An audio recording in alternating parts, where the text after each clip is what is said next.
This is a video I made to have in my back pocket in case I ever needed an extra.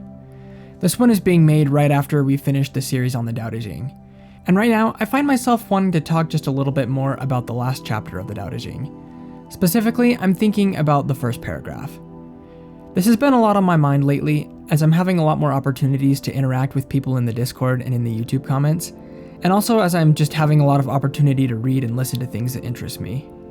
As I've been doing all these things, I've been thinking a lot about the nature of knowledge and truth.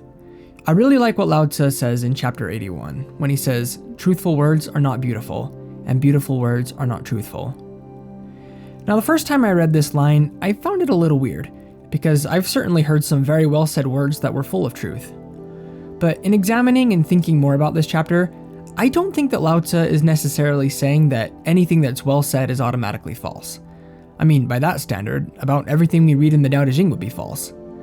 Now, I don't know the Chinese here, so it's hard for me to know exactly what is meant, but personally, I see two possibilities. The first is that he is telling us to be wary of overly flowery speech.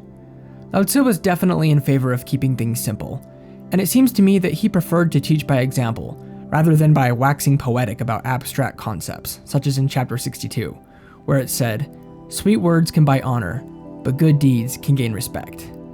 I think above all, Lao Tzu would want us to keep our speech simple enough for everyone to understand.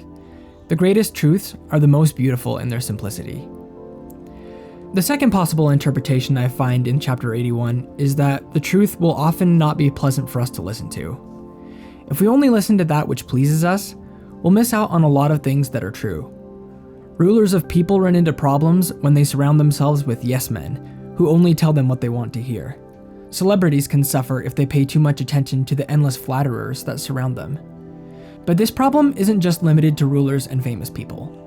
We all have a tendency to listen to only that which we feel ready to accept, or that which is pleasing to us. We all want friends who affirm us and who say exactly what we want them to. But over the past few years especially, I've really begun to see the value of a friend who will tell you the hard truths you would rather leave unsaid. I think that the mark of a true friend is not that they will flatter and affirm you. Literally anybody in the world can do that. In my opinion, the mark of a true friend is one who will have the hard conversations with you when they can see that it's needful. There are not many people who are willing to do this. To initiate these kinds of conversations with a friend takes courage, and only a friend that truly loves you will do it with your best interests at heart. A true friend doesn't do this to assert power over you or to gratify their own ego. They would rather not do it at all.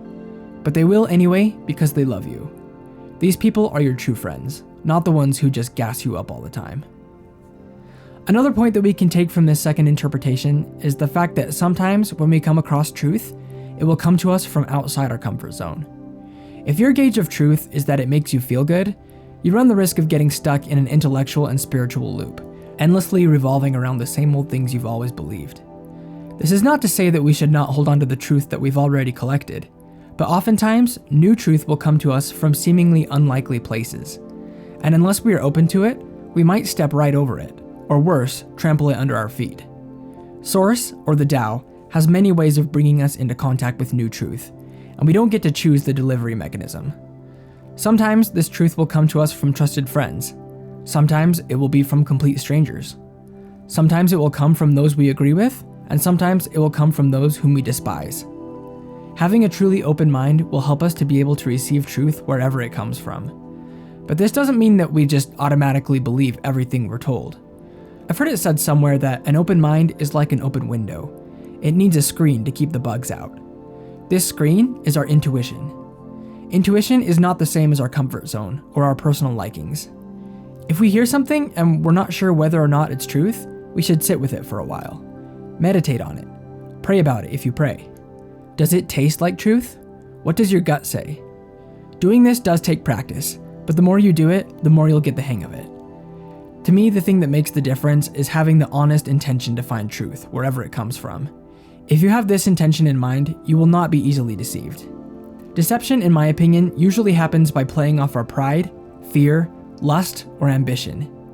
If these kinds of lizard brain impulses are involved, things get hard to sort out. An intention to find truth, regardless of whether or not it gratifies these impulses, is part of the secret to overcoming them. If we put our search for truth above everything else, that desire will be met. There's a lot to say about this topic, but I think we'll have to leave it here for now. So thanks for watching, and peace and blessings.